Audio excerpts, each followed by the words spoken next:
What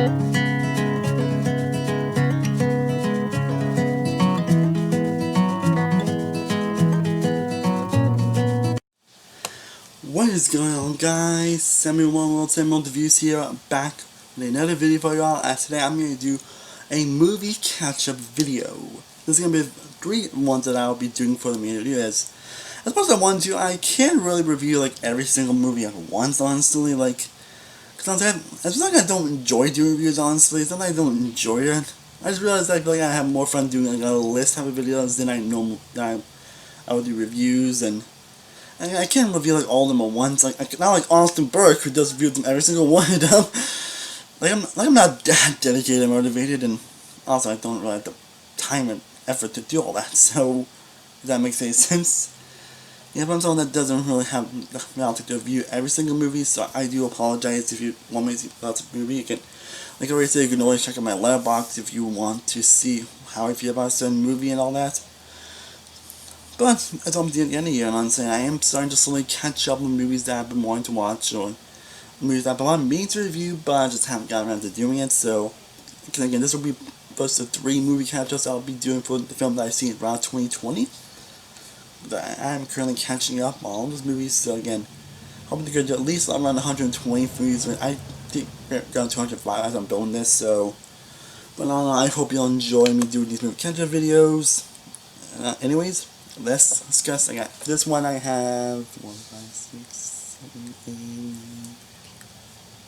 8 dirty movies I will be discussing. So lay back, rest on sworn. Hope it's only too long, but yeah. The first one I'll be discussing is the Borat subsequent movie film. I don't know a sequel to Borat, which I actually did rewatch before watching this, and honestly, Borat's honestly one of my all-time favorite comedies, and somehow the sequel might actually surpass it. You probably plan to rewatch this movie before my year-end list, before I do my best films of the year. But this movie is it's definitely one of the funniest movies I've seen in the last couple of years. Honestly, I'm dead serious. It's gonna be interesting when this film actually will hold up in the next few years, because it kind of hits on the political climate and what's going on in the world right now, but they do it in the most hilarious way. Sacha Baron Cohen is amazing. I do begin an actress that played the character's daughter, but she actually has a surprising amount of heart and greatness to the movie, and I love a lot of scenes she has with Borat, and it actually had a little bit more layer of emotion I wasn't expecting. All the acting is great, the comedy is amazing, the writing is great. Borat is a true riot of a movie. That's honestly easily one of my favorite movies of the year. Yeah, but I love this, and it easily gets a top tier pizza, a YLF Films rating, which is a A+. Now we go to one of my best films of the year, to one of the worst films of the year, and that is After We Collided. Oh man, After We Collided. This one of the films I actually kind of wish I did do a video on, honestly, but yeah, we're going to do. But yeah, After We Collided. I'm still honestly debating on I like this less than the first one. Because the first After came out last year, which is the most based on a Harry Styles fanfiction. Yeah, getting that point. And it was easily my top 3 worst of last year. I think it originally was more. I think it was The Fanatic. That was my original worst. It was after releasing them 2. I think now it's number 1 to be Black Christmas 2018, but after it was at least in the top 3. It was at least in the top 3. And it was, I remember hating that movie so much. Just like, why are people really into some stuff, and why are people really into this type of stuff and all that? Like, it's so confusing of why people are really into those type of movies. And After We Collided pretty much because people were like, why are people into this teen movie, seriously? Because After We Collided, again, I'm still debating whether or not I enjoyed this. I like this less than the first one, honestly. But this movie is still awful. It pretty much changed every single issue I have with the first movie. It kind of changed every single issue I have. But again, of all the sequels you could have done, you won with this. Like, all the game was asked for. First off, no one liked it. And second, the movie didn't really make much money, honestly. So, why was the other man make this? So that makes it even more confusing. But the characters are as terrible as they ever been. Harden is like, somehow, Harden is somehow even worse than Christian Grey. Yeah, I'm going to have fun. Oh my god, and even Tessa, and have to play Tessa is not good of a character either, because she also makes terrible decisions, so that makes her not likable either. Like, oh, the only likable character is actually freaking Dylan Sprouse. Yeah, Dylan Sprouse is in this movie, and he's supposed to do one teensy positive. He's probably the only reason why I'm debating whether or not I like this more than the first one, whether or not this movie is worse than the first one, because you pretty much thought gives what all of a sudden, like, thank you. It's like, even the writers were even aware of that, but, like, and he was at least somewhat likable character. I mean, it's not perfect either, but he at least, isn't as dog shit terrible as the previous characters. I'm not sure the writing is terrible, the music's terrible, the ending is awful, the decisions that the characters make, and even the supporting characters are just annoying stereotypes, and it's pretty much everything I hated about the first movie, pretty much everything I hate about teen movies nowadays in general. And so you can't go to the lowest common denominator. Again, I'm pretty sure nobody was asking this, and apparently we need 2 more movies of these. Help! But as you can tell, I really hated this. I really hated this movie, honestly. Even with that teensy we talked to Sprouse, this movie easily gets the that's one of the balanced shit rating, which is my lowest rating. But yeah, now we go to another worst movie, to another top best movie. In fact, this movie might be right now my favorite movie of 2020. That is the Trial of the Chicago 7, which is the latest directorial effort from Aaron Sorkin.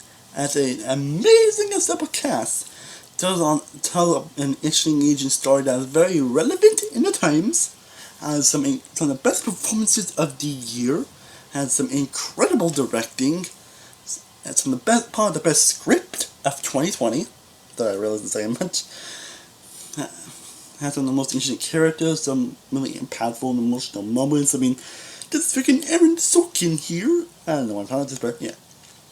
Aaron Sorkin delivers yet another impressive directorial effort. The guy continues to prove why he's an incredible writer and director. I freaking adore everything about this movie, and again, if I'm planning on rewatching, and right now it is my favorite of the year, though again, so might actually change that considering what I've been hearing about it, but as of right now, this movie is my favorite film of 2020, a film that, again, easily gets my top tier pizza why I love films rating. And now we go to a film that's also very disappointing, unfortunately, and that is the remake of The Witches, which is the latest effort from Robert Zemeckis, who is supposed to be one of my all-time favorite directors. Like, I've kind of made some classic movies. He hasn't really impressed me lately. From Alice in 2016, which was boring. From Welcome to Marwen, which is a film that honestly gets worse the more I think about it. That film was a total disaster. And The Witches, I mean, it's not bad by any means, but you can tell Zemeckis really is kind of losing his touch a bit. He was kind of like a free for free in terms of duds. And there's not really too much I can honestly really say about it. And I did actually watch the original before seeing this. It's actually not that bad of a movie, actually. I mean, it's not amazing, but I think it's pretty good, actually. And this remake doesn't really do much with being remaked. I mean, sure, you do have, like, even Anne Hathaway is in that Greenland movie, and that's unfortunate. And, like, you do have some good acting, especially from Octavia Spencer. There are some good moments here. But the film is just lacking in terms of emotion, storytelling, and the effects. Oh my god, the effects were terrible. But yeah, there's not much I can really say about The Witches. It's not a bad movie, it's more of a, I'll give more the meh gif. It's meh, which is a C. And then we get to talk about the latest Disney Plus original, Clouds, which it is a great movie. Definitely not a perfect movie, definitely.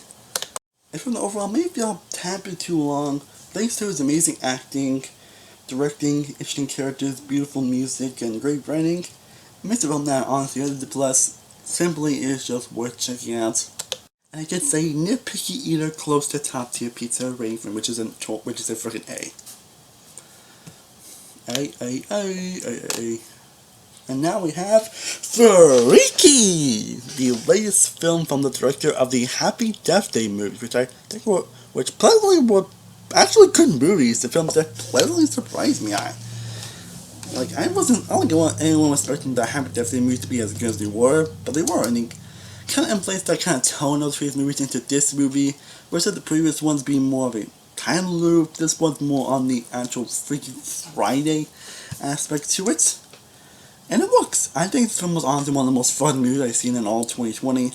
Yeah, definitely not perfect, honestly. Like I'm still not sure how I feel about certain characters, and the tone can be a bit off at times, but in terms of what I want from this movie, it delivered, especially from the performances of Catherine Nugent, who continued to prove why she's a talented actress, and Vince Vaughn pretty much stealing the entire show. Like, Vince Vaughn's been killing it lately. Like, it's crazy that how much people were really huge on him. Now people seem to love the guy now lately, especially from his turn to drag roles. But even he can prove that he's still pretty hilarious. So, yeah, Freaky is easily one of the more fun and entertaining movies I've seen in all 2020. It's enough film that it's not perfect by any means, but it's definitely a film that is still worth watching, and I'll give it a nitpicky eater close to top tier pizza rating. And now we have Run, Run, Run, which is the second film from the director, which is the latest film from the director of Searching, which is a film that I look like I'll now put it in my top 10 best films of that year. Searching is definitely a film that pretty much blew up out of nowhere and kind of surprised a lot of people, and it's definitely around an incredible freaking thriller. Now, while Run isn't exactly on the level, though it's very uncertain to really compare the two, considering they're both different movies. Run, I think, honestly delivers on the premise that goes for, delivering two amazing performances from the main leads, delivering such great, unique thrills to it, and it's a film that isn't as unpredictable as the previous one. Definitely has moments that you definitely see coming, honestly. But overall, Run is a film that I'm definitely not going to give this year. It's really a film that you definitely should see. It has a great premise, great acting, great directing. It has some incredibly intense sequences that will leave you on the edge of your seat.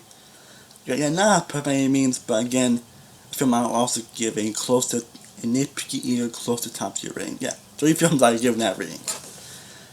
Next film on top right is Deathstroke, Knights and Dragons the movie. Yes, there is a Deathstroke. A Deathstroke movie. Yeah, I'm someone that actually is a huge Deathstroke fan, whether it be from the movies and shows or all that. I love the character. He's honestly one of my favorite DC villains. So when I found out there was an anime movie next year, I knew what I was hoping to get to. I was hoping for just a fun, entertaining blast of a movie. And that's exactly what I got. All around the opening can feel a bit jumbled, and the story is like the most exciting, but honestly, if you're just coming here just for some badass moments, if you're one that's been such badass moments, some fun, some great characters, excellent animation, great voice acting, and wonderful, incredible action, you're going to get that in Deathstroke, Knights and Dragons the movie. Again, if you are a huge Deathstroke fan, you will not be disappointed. Again, definitely not perfect, but it's definitely a film that is definitely one of the more fun and entertaining movies of the year. And for this one, I would give the rating of Sweet Taco Meal, which is an A-. Then we get The Princess Switch again. Yes, now they made a sequel to The Princess Switch. You guys know that was from Netflix in 2018, where I have Vanessa Hudgens play 2 characters. And I didn't review it because it was probably the most forgettable movie I've seen in 2018. I've seen a shit ton of movies, and just hold on. I've seen a shit ton of movies in 2018.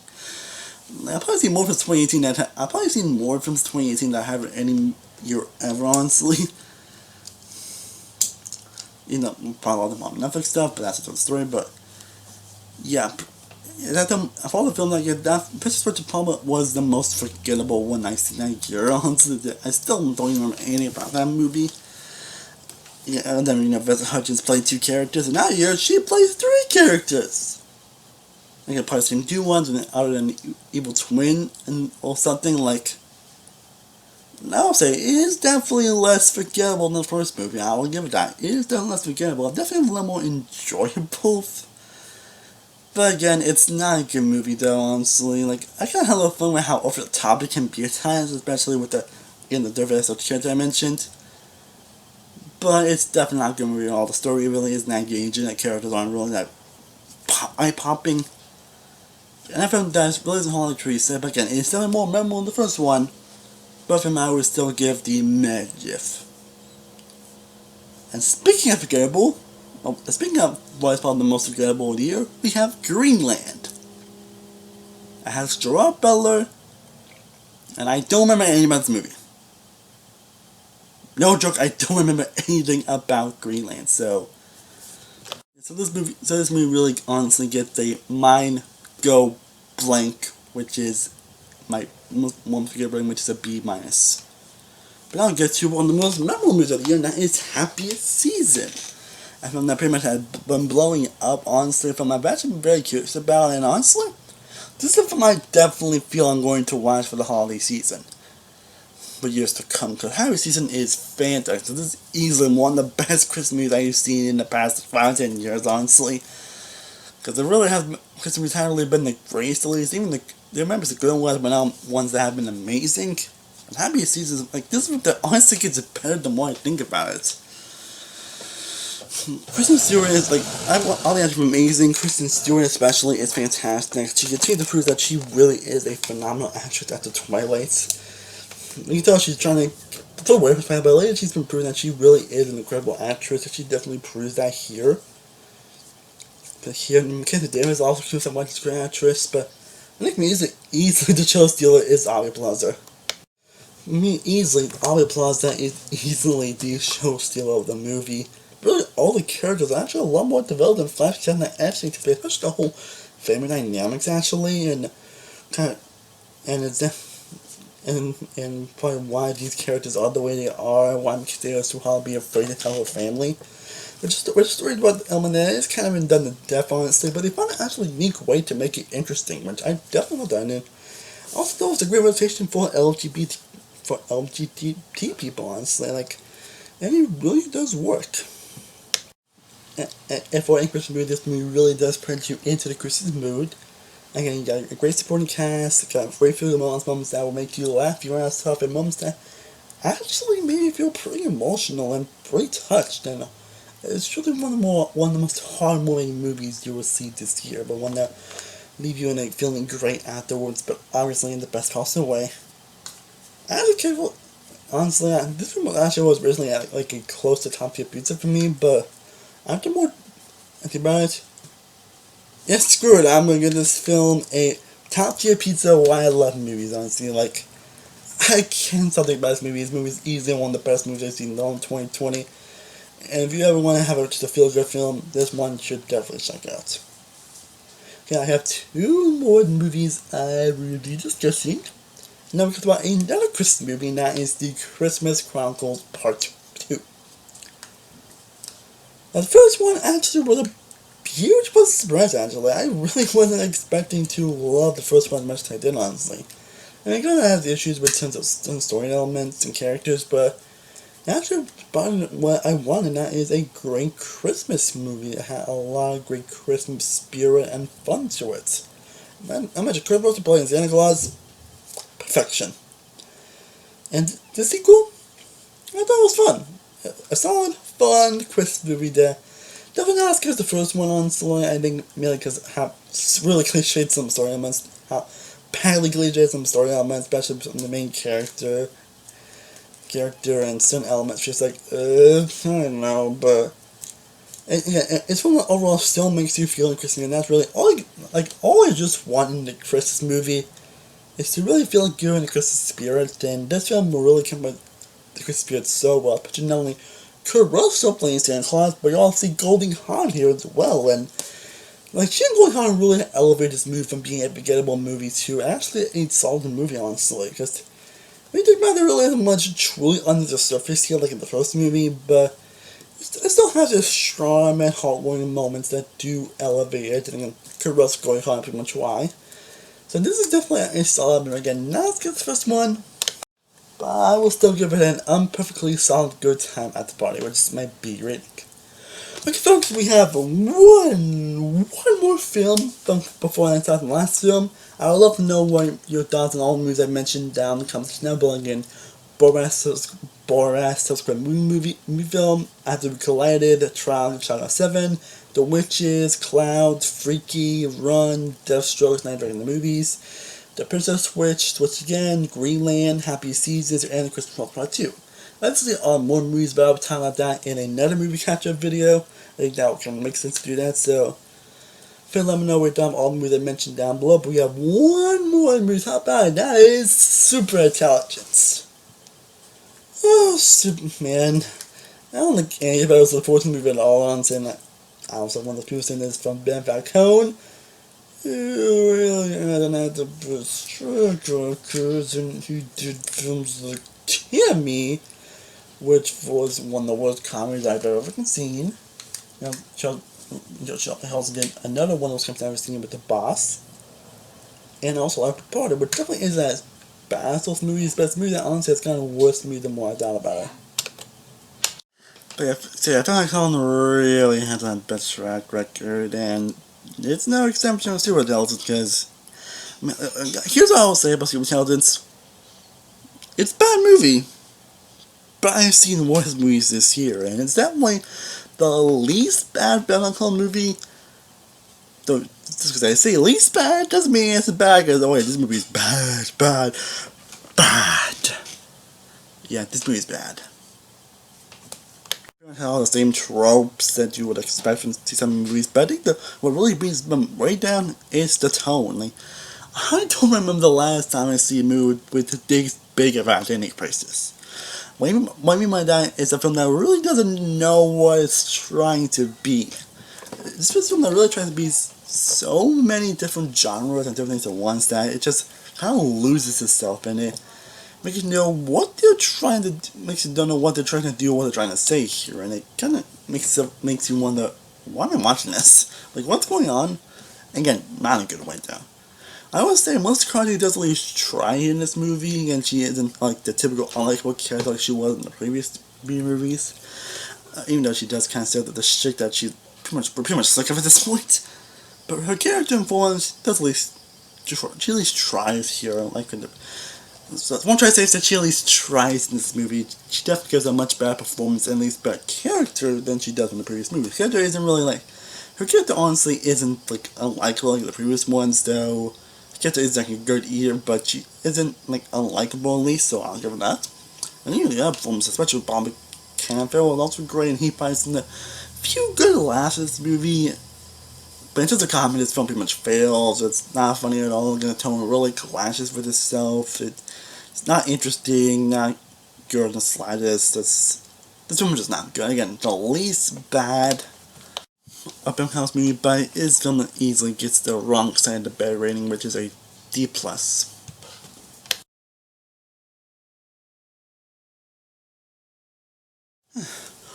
Well guys, I hope you enjoyed me discussing all of these 13 movies. Again, I'd love to know down in the comment section below, what are your thoughts on all these movies? Which movies did you enjoy, which did you not enjoy?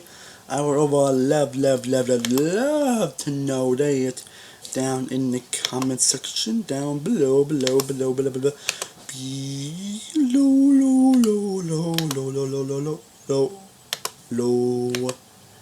Again, I have a couple more movie catch-up videos. I'm currently trying to catch up on movies. I'm trying to get at least 120 for the end of the year before I do my, again, I'll be doing it like one big live stream on New Year's Eve to give myself a little more of a breather this time of year.